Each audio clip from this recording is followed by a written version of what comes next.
Welcome to The Work Within, where we have conversations about mental health and faith to help you live with greater connection and wholeness in your everyday life.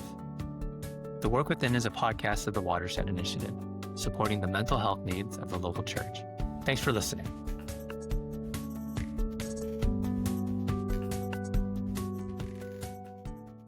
Hey, welcome to The Work Within.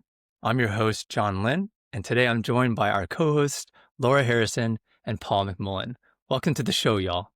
Today, we are going to be talking about your giant inner critic. But before we do that, I want to tell you a little bit of our show and our heart for the show, since these are the inaugural episodes. We're creating this podcast because we really want to help people live fuller, healthier lives.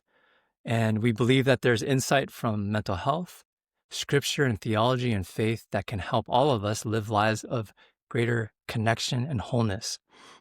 So those are two themes that you'll hear us talk a lot about throughout this podcast. Today, since we're new to this, we want to briefly introduce ourselves. My name is John, and I'm going to be your host. I serve as the Director of Partnerships for the Watershed Initiative, and part of my role is helping churches connect with mental health resources. I have served in a lot of different roles as a pastor, a campus minister, and it's really later in life that I've seen the tremendous benefit that mental health has had on my own life and relationships. And so I love being able to help other people connect with those resources. I am married to my beautiful wife, Grace, and we have 4 boys ranging from a sophomore in college to a junior in high school, and then twins who are in 3rd grade. So our lives are full, and then we just got a dog named Nori, who is a big yap. Oh, no, he's not a yapper. He's super cute. He's a Yorkie that doesn't actually yap a lot, but we love having him. So I'm going to hand it off to Laura. Can you introduce yourself first? Absolutely. My name is Laura Harrison. I work at a lifology office here in Plano and Richardson as a clinical director and work with John with the Watershed Initiative. And um, I really came to this also a little later in life as a therapist. In my early 40s, I started pursuing this as a career and have absolutely loved being able to connect with people and help them find more clarity. And I primarily work as a trauma therapist, working with individuals who have had significant life events that have caused disruption in the way they're able to approach their world and they're able to approach themselves. Um, I also have been married for a really long time, 36 years, and have 3 grown kids. Um, Gives me a unique perspective on how to manage relationships, which are not always perfect, right? Um, but really excited to kind of enter in this space with Paul and John and some other folks that you'll meet later, Yeah. on helping people kind of just get more insight on how to like focus their world and focus on themselves. Paul, how about you? Yeah, I'm Paul McMullen, and I work with Laura at our lifology counseling practices in Richardson, Texas. And in a former career, I've worked as a pastor and church planter. I'm married to my wife Julie. We've been married 20 years, so easy to remember there.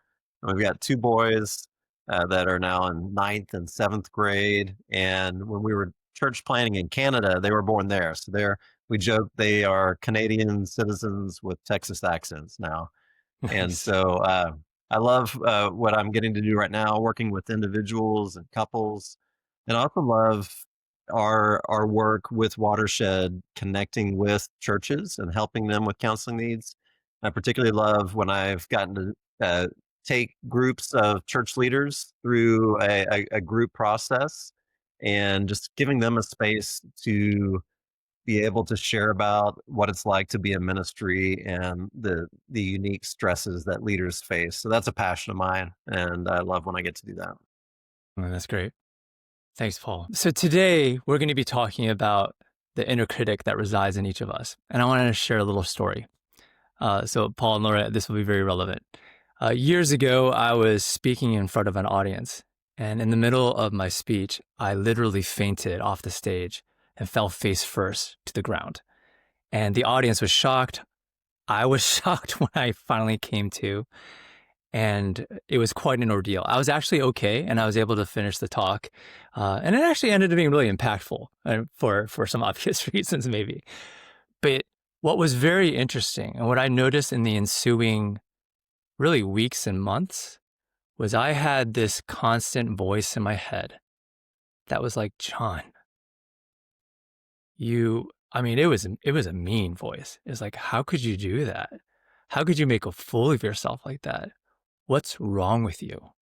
Everyone thinks you're, fill in the blank. And it was a very shameful voice. It was a very mean-spirited voice, and it caused a lot of distress. It didn't help that sometimes when I would see some students like who were there later, they'd be like, you know, I would meet with them like, hey, John, do you need to sit down? Or like one person was like, John, do you need to wear a helmet? And I was like, oh, but uh, the most painful voice was the one inside.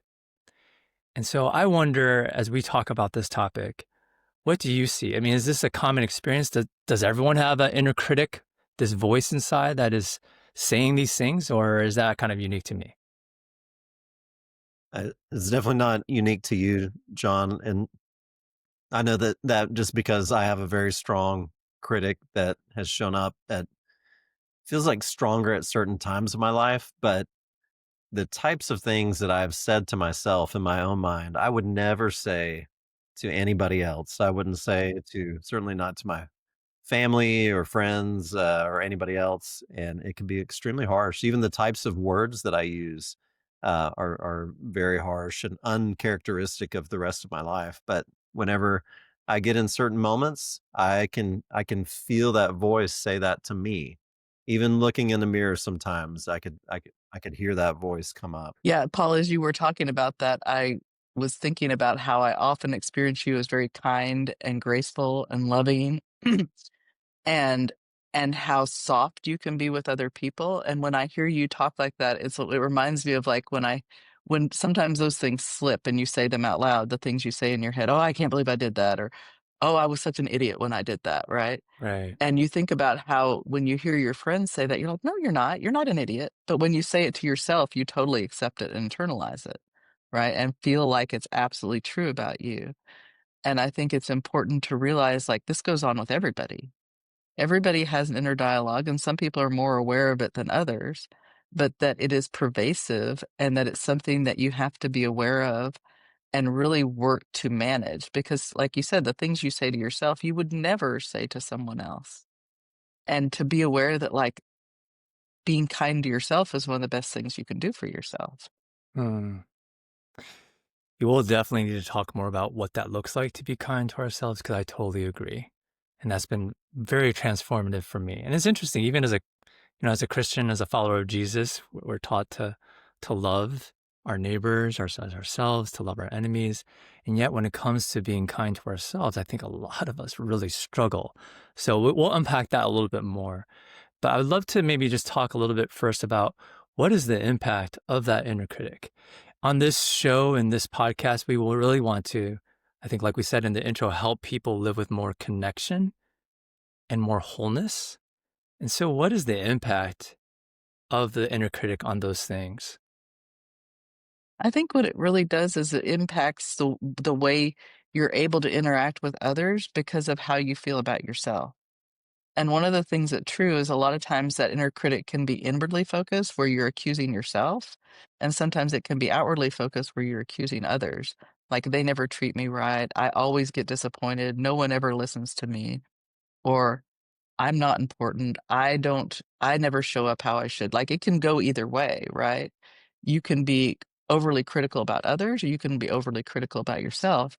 And so it creates a dynamic where it harms relationship because you're not actually entering into the relationship just as the true, pure relationship it could be. You're bringing all of these assumptions and thoughts and feelings about it that may or may not be true. Yeah. It makes me think you're either going to avoid the relationship altogether, or you're going to come into it with so much need for protection that it's going to be hard for people to get to know the real you. And I think the feeling that is most, or the emotion that's most present when people are responding to that inner critic is shame. And I think shame is kind of inherently a disconnecting sort of emotion because as we feel bad about ourselves, not just what we've done. So there's kind of the distinction between guilt and shame. Guilt, I feel conviction about what I've done, and shame being I feel bad about who I am. Hmm. When people experience shame, I think it almost always leads to disconnection. Yeah. I think that's a really good lens to look at it through when you're evaluating like what your brain is doing, because your brain is constantly trying to solve problems. And sometimes it does it in a productive way, and sometimes it does it in a destructive way. And so thinking like, okay, so is my brain handling this problem a way that is saying that I'm a bad person, that other people are bad people, or is that there's a situation here or a behavior that might need to be adjusted, right? And so looking at it, did I do a bad thing or am I a bad person? Because we all mess up and do bad things and say things we shouldn't, and do things that are harmful to others at times. But that doesn't mean that we ourselves are bad people, because in ourself and in our true intent, we wouldn't want that for somebody that we care about. Yeah, that's right. That's a great. I like that distinction a lot because obviously, if you do something wrong, it's good for your voice, the voice in your head, or your conscience to be like, I shouldn't have done that. But it's a whole other thing to be like, I'm so worthless, or like, why did I do that? I'm so stupid. To have those kinds of thoughts, and that's what I hear you saying. That's the shame voice that becomes very destructive to our sense of personhood. And obviously, when when I am not able to be at peace with myself, how can I be at peace with anyone else? It becomes like a show. It becomes a act rather than coming naturally as an overflow of my sense of wholeness and then being able to affect the connections I have with others. I think there's a predictive element to the some people's critical voice as well, where if you do mess up, then there'll be this reminder and this expectation that you are going to maybe do a behavior wrong again. And so there can be that if there's that repetitive sort of ruminating thought on what I've done wrong, I think that that can also be a problematic part of the critical voice. Yeah. Yeah. Yeah. Yeah, I mean, that's when you talk about that, I think about one of my character traits that I don't like about myself, that I tend to get onto myself about, is that being late for things. I tend to overestimate how much time I have to get things done.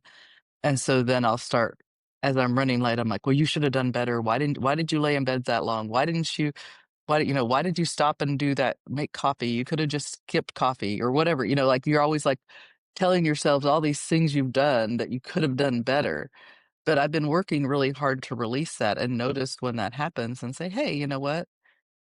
Yeah, that might be true that you didn't plan well for this, but give yourself some grace as you would give others." Because if somebody showed up late for me, I wouldn't be like, "I can't believe you did that. You're such a dork. Why," all the things that you say in your head, probably way harsher than that.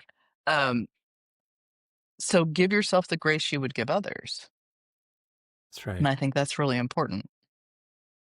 And so I want to kind of reiterate the fact that 'cause I hadn't thought of it this way, Laura, when you mentioned the fact that the inner critic can be inward focused. So it's criticizing yourself, your sense of, yeah, your worth, your value, or it could be outward focused, criticizing Yes. other people.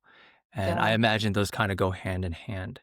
It makes me think a little bit about the Pharisees who were so critical of Jesus. And so they would see moments of healing that were really that should have incited a sense of joy and like, oh my gosh, we're seeing God at work. But instead, what they do, they would criticize him and they would look for these things and be like, why did you do this on the Sabbath? Or uh, and they would nitpick. And I imagine I believe that all of us to some degree have this inner critic as well, this inner Pharisee that Mhm. is just to the letter of the law, finding things to pick out and dissect and and and and yeah, just to tear down. I wonder if y'all could speak to why. Why do we have that? Why does that happen? You know, on top of that question, John, and I want to see what Laura thinks about this. Uh, a lot of times when I'm talking to my kids, and we're talking about a kid that's kind of a bully or picking on other kids. Hopefully not my children, but um, It happened. they Yeah. can happen. And a lot of times we use that phrase, hurt people hurt people. And what it makes me think of, even with the Pharisees, is this idea that people that portray a strong critic, it makes me think, what is their inner critic saying to them and what is it pointing out? And I'm wondering, like, I wonder what kind of inner critic the Pharisees had that were in one sense, you can also kind of fool yourself into thinking, "Oh, I'm okay because of this, and this." But then underneath that, there's this kind of sneaky voice that's like, "Ah, but you're actually like this." And as Jesus points out, some of uh, those interesting dynamics where the Pharisees say one thing and then don't do the other, don't do the real meaning, or their hearts are dirty underneath this kind of exterior of cleanness. It makes me wonder if they also had this strong inner critic. So I'm wondering about the correlation. Those that are highly critical on the outside, do they also feel critical on the inside? Yeah, I like to think, like, when you notice behaviors, always think about behaviors in the form of how is that behavior protecting the self? Because our bodies are designed to protect ourselves, to keep ourselves alive. And regardless of what thoughts are coming into your mind, the goal of the thought is to protect the self. Even thoughts of self-harm or thoughts of rejection of relationship are all designed to protect yourself. Like, this is so much for me, I'm going to withdraw in a way that maybe was even harmful to myself, but it's going to preserve me in a way, right? Those thoughts get distorted that say, okay, this is going to keep me safer because now I don't have to deal with all of this, right? And so if you look at the Pharisees, I'm wondering, and obviously I didn't know the Pharisees, but if the Pharisees were in my counseling room and I was talking to them, some of the questions I would be like, okay, so tell me how rules were handled in your family growing up. What was the emphasis on that, right? To really understand, like, where did those beliefs come from that made them have to be so stringent in situations?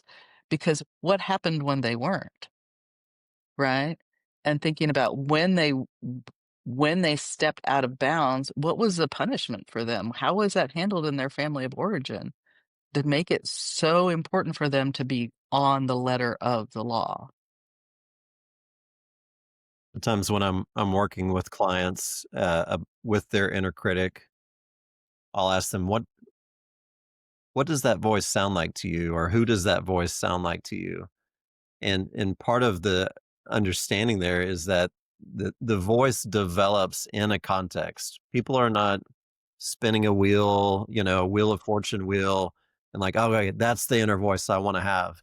It That part of you develops in a context, and it most likely develops in the context of your family growing up. And so often it's going to take on those characteristics of what you heard or what you were telling yourself in order to protect yourself in a situation. So if you've got an unsafe family dynamic, and whenever you make a mistake that upsets dad, for example, you get just blasted with dad's anger.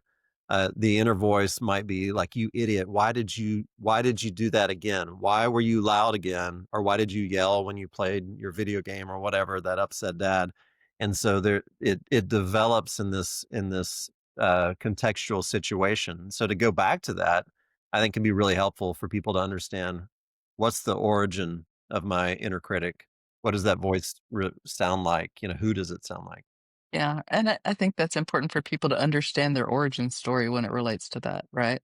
When you have a thought of, "Why are I'll go back to my favorite one, "Why am I always late?" Um, what is the narrative behind that? Where did that develop? Why did I get in trouble for that as a kid? Why did I find that to be a high value that I tend to fall short on, right? That's really fascinating. 'Cause I think on the surface, we might think, well, an inner critic, how is that helpful? How does that protect? How does that serve anything? Because it seems like that's a bad thing to have. What I hear y'all saying is that it is important to do the work of tracing back the origins of that because to some degree, that inner critic formed as a way to help us cope with the kind of rules around our life. And so that makes a lot of sense. We develop this inner critic because we need to stay within these bounds or follow this way of doing things or follow these rules, these cultural norms or whatever in our family. And so there's a protective mechanism there. So what do we do then once as we start to unpack that? What do we do to maybe, I don't know if break free is the right word from it, but where does it go from there as we start to understand the why and then move towards more compassionate living to ourselves? One thing I would want to say before we kind of move into the why is that I think it's really important to understand that negative behaviors and positive behaviors can also be harmful, right? They can also be self-protective in a way that is harmful. For example, the the child who is loud or the adult who is loud and abrasive and gruff with people is doing that to protect themselves. And they learned that when I'm loud and gruff and assertive or aggressive with people, I can push them away and keep myself safe. But the person who is the straight A student, does everything right, always has all their ducks in a row, it's the same thing. And when it goes, either of those, when they go into overdrive, becomes self-destructive. So the person that like has to have everything this way and they were doing that because they have learned in their life that if I don't do this, I could be harmed in some way. And so looking at both of those, so then you say, okay, so it's not always the person that is the big, loud, aggressive person that is the problem. Sometimes it's the one that has highly successful, doing everything right, that also has that really strong voice inside, right? And Mm. I think Yeah, it's important to that's kind of kind of notice me. that Yeah. distinction. Yeah. Yeah, That's my story. yeah, That's right. Yeah. yeah. But when you talk about Paul, what would you say you could do to when Yeah. you're facing that? First step with myself and with all the clients I work with, and often just the hardest step is building awareness into your practice. And Mhm, I talk about it as a slowing down mhm, because so many things happen just reactively, especially when we're stressed or we've just done something that we're so embarrassed by. And so reactively, we're just already in that. Where our inner critic is already active and we're feeling that shame without having any moment to reflect on what's happening. And I think this is part of why I think therapy is helpful in general is just that there's so few times in our busy, hectic schedules where we build in time to slow down and really be aware of what's happening within us. And so I think kind of the first step for so many different practices is how do I slow down? How do I notice what's happening? How do I notice what I'm saying to myself? What I notice the type of inner dialogue that's going on. And so some of that has to do with getting into rhythms where you give yourself a pause on purpose to practice that listening, that quieting of yourself and paying attention to what's there. What am I feeling? What am I thinking? What parts of me are showing up right now? And so I do think that kind of mindful practice of slowing down, that it can be, a meditative practice. And maybe on some other episode, we'll talk about, Christian mindfulness, meditation, that kind of thing. But I do think that's a real key for starting to kind of catch ourselves in our self-talk before we're already, minutes down the road of shaming ourselves. yeah, That's been so key. That's been so key is that for me, it's like creating some space to actually even hear what is happening up here. So, creating that awareness and asking myself, what am I noticing and what am I hearing inside? And I think that's in our busy, hectic, go, go, go, like maybe listening to music all the time, having AirPods. Like every time I take a walk, everyone just has their AirPods in and they're listening to music. And so it becomes, I think, very difficult to create that space to hear what you are actually saying to yourself. Laura, I wonder, you mentioned the word kindness. As we grow in awareness, then what? yeah. I think the first thing you start to notice is that like my reaction should have been here, and my reaction was here, right? There's this space between like, yeah, that shouldn't have been such a big deal, but I really felt a lot of emotion around that. And then you have to like be curious about that gap, right? Because the gap is borrowed emotion from previous experiences. The gap is things that have happened to you in the past that you're now piling onto this experience. And so, really allowing yourself to not necessarily feel like you have to change everything or do it perfectly, but start to notice that when you have that gap, so that, and really, I think for most people, you have to then go back and deconstruct because you can't necessarily start to stop those type of large feeling reactions. And you feel it, it comes up and you're like this, right? And all of a sudden it's either in your tummy or in your chest or in your back or in your hips, and you feel it in your body and you react to what has just happened. And then you're like, damn, that was big. Why did I do that? Right.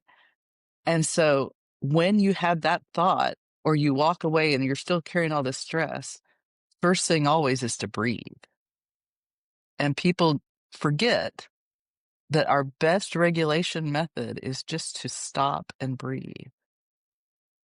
And then when you have gotten yourself to where you're starting to feel your body relax, spend some time deconstructing the event. Go back and say, okay, what was happening right before that? When they said that or when that thing happened, what was the first thing that I thought? What was going on in me? Where did I feel it first? Did I feel it in my body first? Did I have a thought first? What was the very first thing that happened? And then just walk through it and say, when did I ever feel this way before? What is a possibility of where this borrowed emotion has come from? And start to notice. And that's where a therapist could be really helpful. And this is something you can do on your own, but sometimes it's hard to see outside yourself and have that awareness. But to really walk through that process and understand, like, what is the origin story to that emotion? And start to like understand it and give context to it and then be compassionate to it and say, hey, when I was a kid and my dad would yell at me for, I have a great watermelon story where I was like 3 years old and I dropped a watermelon. My sister says she dropped the watermelon. Somehow I think I dropped the watermelon. But anyway, but my dad blew up at me. And it was like, when I make a mistake, even a simple mistake now, I feel a lot of stress in my body. And I have to really calm myself down and say, hey, this isn't that big a deal. You're fine. Anybody can make that mistake, right?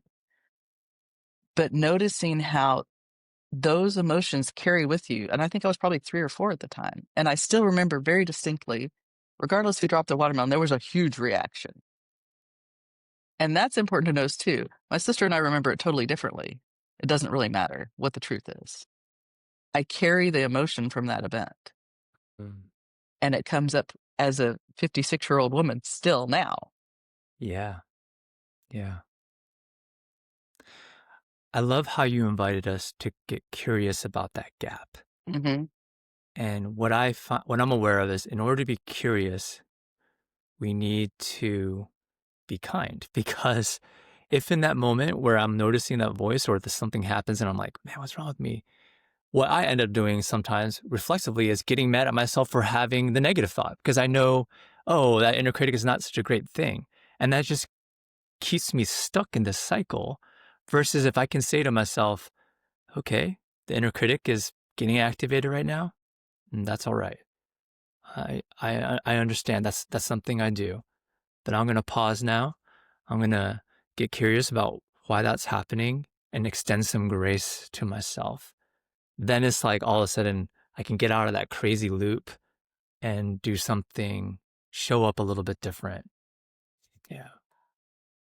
And I think that's how you said that you said it really well, John. And there's times where we will feel like that's really difficult to do in ourselves. We have such strong emotions about it. And there is something to be said for we are created beings that are also created for relationship.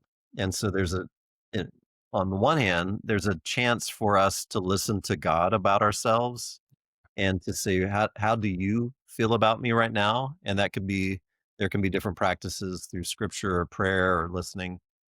but also sometimes I think we can lean into relationships with trusted people that know us well, that are other people that are tuned in to God, and we can say, this is where I'm at. I am not accepting it myself. I am not speaking kindly to myself here, and we just be vulnerable, and then to receive back acceptance, which acceptance in this form is not, acceptance of everything we've thought or said or done. Acceptance is, I accept you regardless of what you've done, regardless of what you're thinking or even saying about yourself.